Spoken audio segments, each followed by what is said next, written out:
அவர்களுக்கு முதல் வணக்கம். இந்த வாய்ப்பை தந்த என் குருநாதர் கனியரையா அவர்களுக்கு என் மனமார்ந்த நன்றிகள். இன்னைக்கு இந்த அளவுக்கு நான் இங்க நிக்கிறேன் அப்படின்றதுக்கு ஒரு சப்போர்ட் யாருன்னு பார்த்தீங்கன்னா என்னோட கணவரும் என்னோட குழந்தைங்களும் தான். அவங்களுக்கும் ஒரு நன்றி. அனைவரும் இந்நாளை சிறப்பாக நிகழ்வு வரவேற்கிறேன். உங்களை அனைவரும் பெருமைப்படுகிறேன். உங்களை அனைவரையும் வரவேற்பதற்கு. இப்ப நம்ம இயற்கை சார்ந்த விஷயங்களை பற்றி நம்ம பேசலாம். அப்படி பேசும்போது பார்த்தீங்கன்னா தினம் தினம் நமக்கு வெப்பநிலை மாற்றம் அடையுது இல்லையா? இதை வச்சு கூட நம்மளோட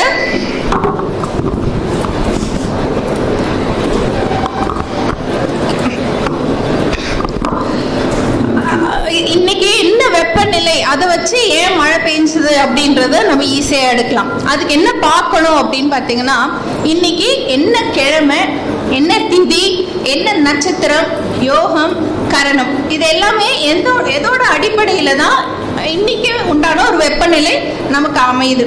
இப்ப நமக்கு எல்லாருக்கும் தெரியும் கோடை காலம் ஆரம்பிச்சிருச்சு, அதுல அக்னி நட்சத்திரம் வந்துருச்சு அப்படின்னு. ஆனா ஏன் நடுவுல 2 நாளுக்கு மழை பெஞ்சது அப்படின்றது யாராவது யோசிச்சிருப்பீங்களா? யாருக்காவது தெரியுமா?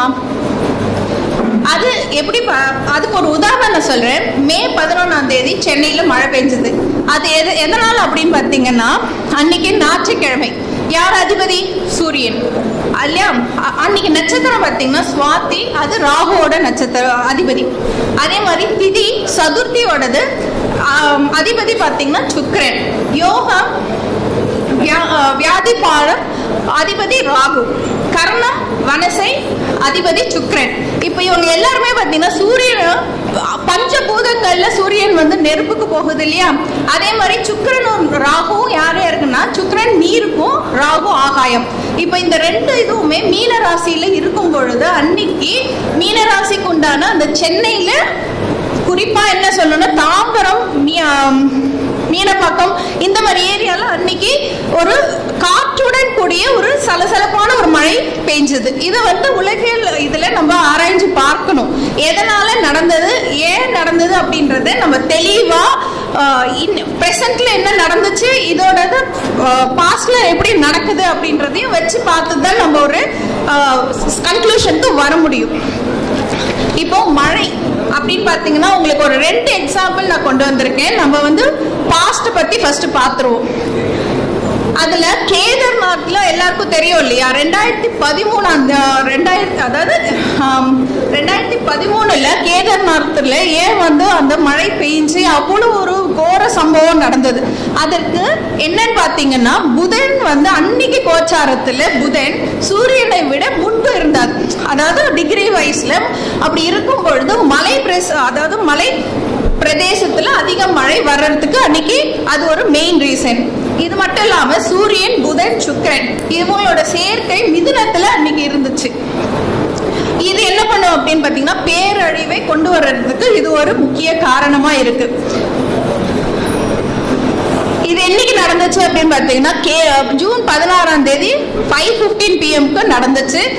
அன்னைக்கு மிதுனத்துல புதன், சூரியன், குரு, சுக்கிரன் இவங்க 4 பேரும் அங்கதான் இருந்தாங்க.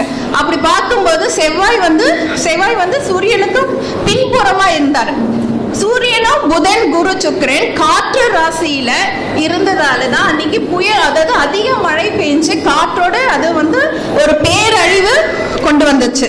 வெள்ளம், நிலச்சரிவு ஏற்படுத்த மக்கள் துன்பத்துக்கு உண்டானதுக்கு காரணம் இந்த 2-3 விதிகள் நம்ம எடுத்துக்கலாம். இது எதுக்கு அப்படின்னா, இந்த விதியை மட்டும் வச்சு நம்ம டெய்லி கணக்கு பார்க்க முடியாது. இதை நம்ம பாஸ்ட் கூட எப்பயுமே ஒரு எக்ஸாம்பிள் வச்சு பார்த்ததுக்கு அப்புறம் தான் நம்ம இன்னைக்கு ஏன் நடந்துச்சு, நாளைக்கு எப்படி நடக்க போகுது அப்படின்றது ஒரு விதியை வச்சு நம்ம எடுத்துக்கணும். அதே மாதிரி இன்னொரு விஷயம் என்னன்னு பார்த்தீங்கன்னா, நீர் ராசியில சூரியன், சுக்கிரன் சேரும் பொழுது நல்ல மழை வரும். இது ஒரு விதி. இது எப்ப நடந்துச்சுன்னு பாத்தீங்கன்னா, கேரளால போன வருஷம் 2024 மழை பெஞ்சது இல்லையா? வயநாடு பகுதியில நல்ல மழை, வெள்ளம் வந்தது. இதுக்கு அன்னைக்கு கோச்சாரத்துல சூரியனும் சந்திரனும் பாத்தீங்கன்னா, சூரியன் பெண் நட்சத்திரத்திலையும் சந்திரன் ஆண் நட்சத்திரத்துல இருந்ததால மழை பெஞ்சது. இது ஒரு விதி. அதே மாதிரி சூரியன் சுக்கிரன் நீர் ராசியில மிக இருக்கும் பொழுது மிக அதிகமாக மழை வருது. அது இன்னொரு பாயிண்ட் என்னன்னு பார்த்தீங்கன்னா, சுக்கிரன் சூரியனை விட முன்பு இருந்தாரு. அன்னைக்கு கோச்சாரத்துல கடகத்துல சூரியனும் சுக்கிரனும் இருந்தாங்க. அப்படி டிகிரி வைஸ்ல பார்க்கும் பொழுது சுக்கிரன் சூரியனை விட முன்னாடி இருந்ததால இந்த பாயிண்ட்ஸை நம்ம வேலிடேட் பண்ணி பார்க்கலாம். இப்போ விவசாயத்தோ அப்படின்னு வரும்பொழுது மழைக்கும் விவசாயத்துக்கும் நிறைய ஒரு கனெக்ஷன் கண்டிப்பா இருக்கும். இப்போ இந்த வருஷம் பாத்தீங்கன்னா தானியாதிபதி யாருன்னு பாத்தீங்கன்னா சந்திரன். அதனால நல்ல மழை வர்றதுக்கு வாய்ப்பு அதிகம். அதே மாதிரி விவசாயத்துல நல்ல வளர்ச்சி உண்டாகும். அரிசி விளைச்சல் நல்லா இருக்கும், பால் வளம் பெருகும். இது வந்து நார்மலான ஒரு பாயிண்ட். ஆனா நெகட்டிவான பாயிண்ட்ஸ் நம்ம பார்க்கணும் இல்லையா? அதுல பாத்தீங்கன்னா ஆனி மாசம் கண்டிப்பா ஒரு நல்ல மழை வரக்கூடிய ஒரு காலகட்டமா இருக்க போகுது. ஆனி 10, 11 அந்த தேதியில வர்றதுக்கு வாய்ப்பு அதிகம். ஏன்னு பாத்தீங்கன்னா அன்னைக்கு கோச்சாரம்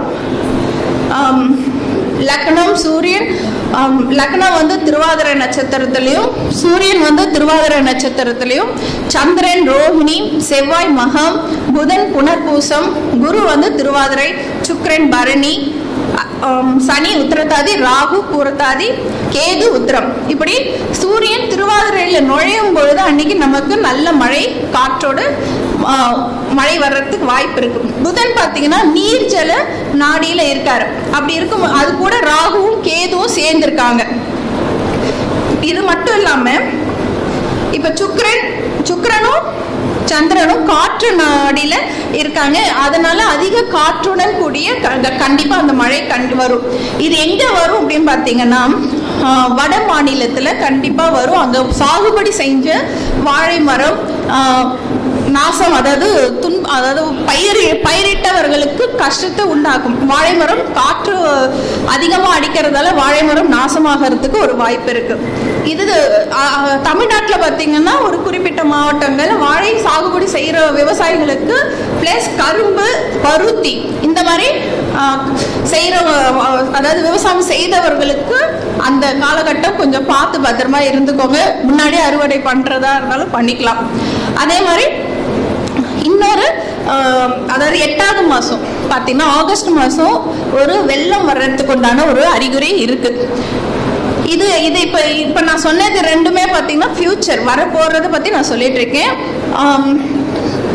அன்னைக்கு பார்த்தீங்கன்னா இது எப்படி இருக்கும்னா வடநாட்டில் அன்னைக்கு கோச்சாரத்துல லக்னம் வந்து மகம் சூரியன் மகம் சந்திரன் ஆயில்யம் செவ்வாய் அஸ்தம் புதன் ஆயில்யம் குரு புனர்பூசம் சுக்கிரன் புனர்பூசம் சனி உத்திரத்தாதி ராகு பூரத்தாதி கேது பூரம்.